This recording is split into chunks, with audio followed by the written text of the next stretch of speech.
Now you have your project to look into what the impact of a new sports arena in Roseville would be like.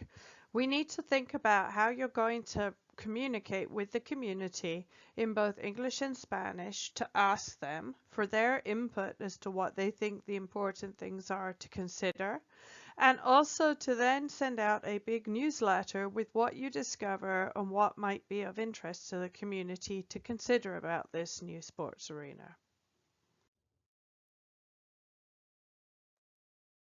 In Spanish, we are going to use our skills for communication, both with letters and newsletters. The objective for all of your students is that by the end, you'll be able to identify and use the correct formats for writing formal letters in both English and Spanish. You'll be able to create and populate a community information newsletter.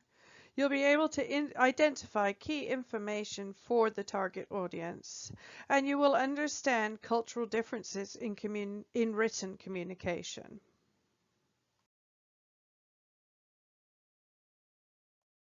I have no doubt that you're wondering, why are we learning this and what use is writing letters to me in a world where we now send emails? The reason for learning about formal letter writing is that you can actually use the same formatting when you send a formal email. And in the not too distant future, you are no doubt going to have to send some formal letters applying for jobs, applying for loans, applying for college places, or anything in your future life. We use formal letter writing to ask people for information or to be able to ask them for a job or anything. And we use it when we are unable to talk to them or we need to formally record our request. Why are we doing it for this? In order to get input for the Sports Arena project, we want to get real input from the real citizens in Roseville to understand what their perspective is, whether it's a food truck vendor or a local resident, their voices matter. So you're going to be able to write a letter to them in both Spanish and English, asking them for their input. On this slide, we're looking at what the key elements are for a formal letter. On the left-hand side, you can see all the things you probably expect. It's the sender's address, the date the letter was written, the name and address of the recipient, the subject of the letter, the opening salutation, the body of the letter, the closing salutation. On the right, I've put two key vocabulary words that you may or may not already know. The word recipient, that is the person receiving the letter. And salutation is a greeting, either whether you're saying hello or saying goodbye, and it can be spoken or written. So the typical one in a letter would be dear so-and-so.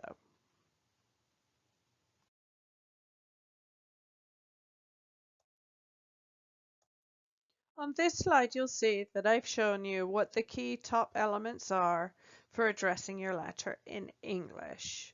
You put your sender's address, the recipient's address, the date you're sending it, and the subject of the letter.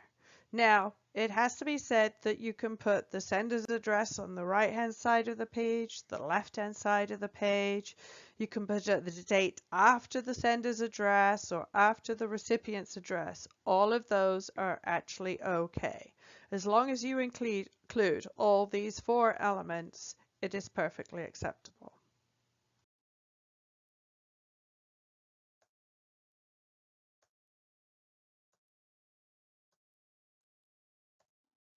When you get to the content of the letter, you have to do your opening salutation. This is one of the most complicated elements in English or in Spanish. So you'll see I've written some notes on the right-hand side.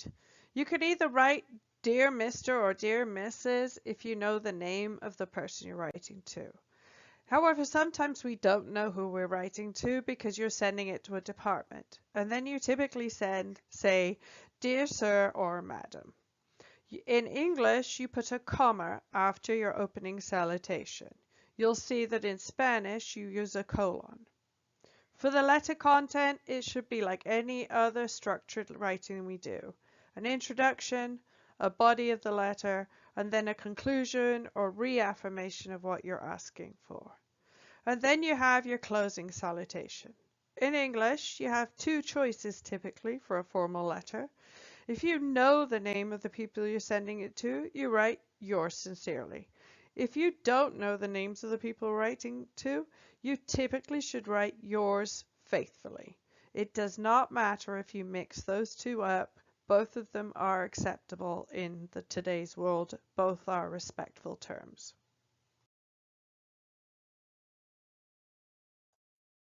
Aquí tenemos el vocabulario importante para entender para una carta en español.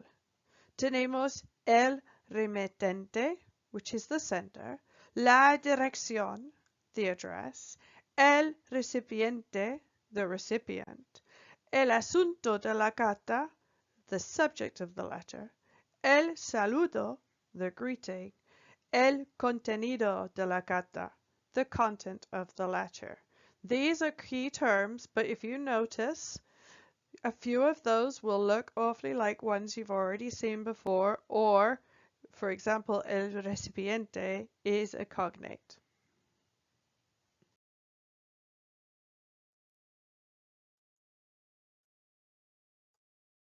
You will notice that when you do the addressing of the letter in Spanish, it looks extremely similar to when you do it in English.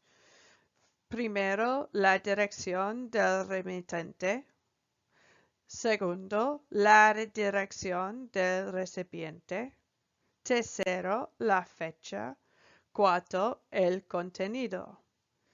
Which, if you notice, all of it's pretty well the same until you get to la fecha. Remember, in Spanish, we don't use a capital letter for the month, and typically we would put the town that we're writing the letter from, and we put it to the right-hand side of the page.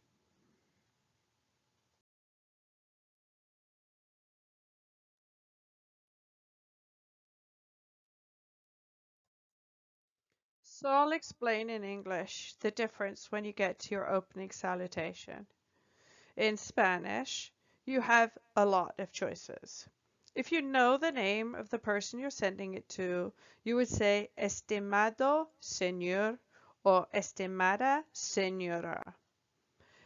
If you do not know the name of the person you're sending it to, you can either write muy señor mío or muy señora mía or estimada señora mía or estimado señor mío.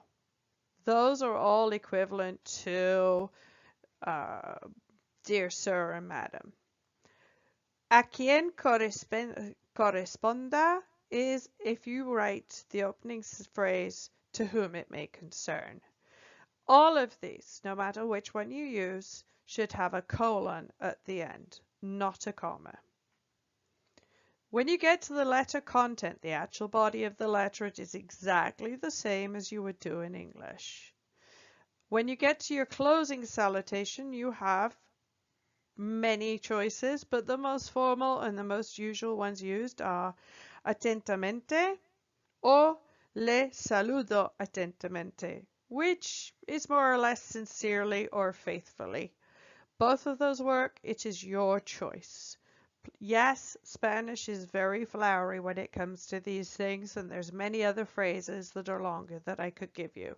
These work.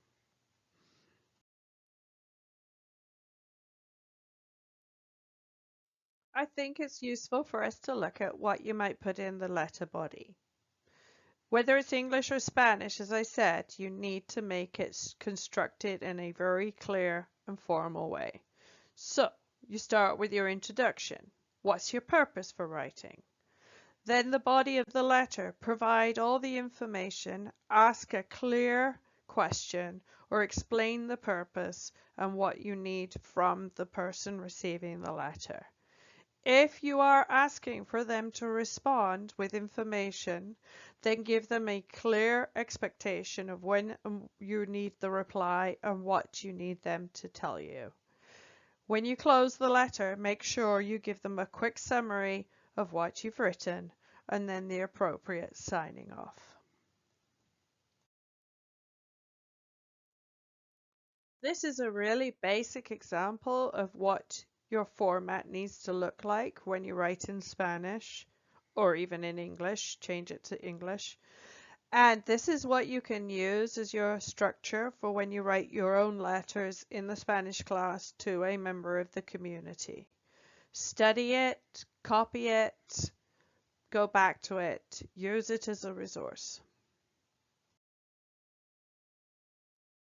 Here's a really short test to check if you've understood what I've written and if you've got the key vocabulary in your head. Remember, you can always look back and rewind this presentation at any time or as many times as you need to. This is not the only time you get to see this, and we will talk about it tomorrow. So the second part of the project is going to involve all of you creating a newsletter in Spanish and English. You'll actually have to create the entire format and then populate it. This is a collaborative task for the whole of the grade. In this newsletter, you're going to need to incorporate what the key information is that you feel the community is going to want to know.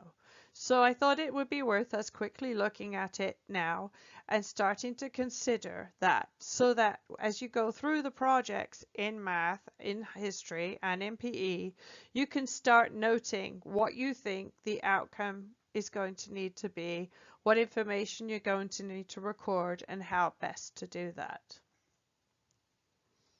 You will need to consider who the audience is going to be. You're going to need to think of what languages our audience is. How many different languages do we have in Roseville community? And which ones do we need to include in our newsletter? Do we just need to include a hello, we thought you might want to see this in a language, or do we need to put some of the content in their language? That's your decision. That's going to be based on what percentage of the community speaks that language.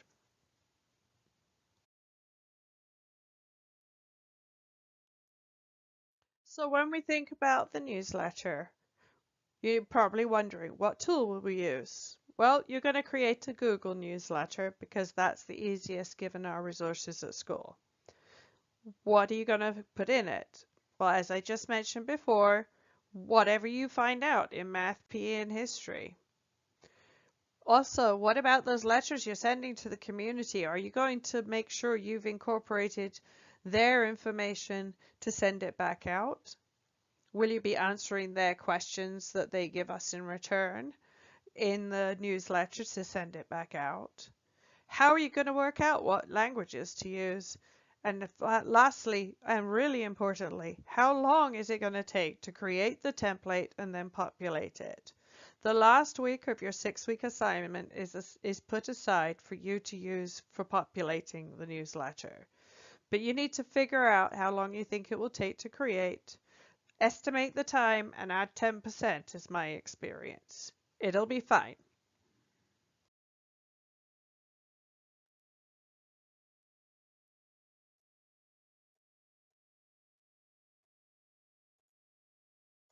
So that's all you really need to know. And for tomorrow, you're going to use all this information to discuss what you think needs to be done and figure out how to work effectively and collaboratively. I'm just going to be clear. The expectations are every student will produce a letter written in Spanish. Every student will work in a small group and participate in a mini presentation of their findings.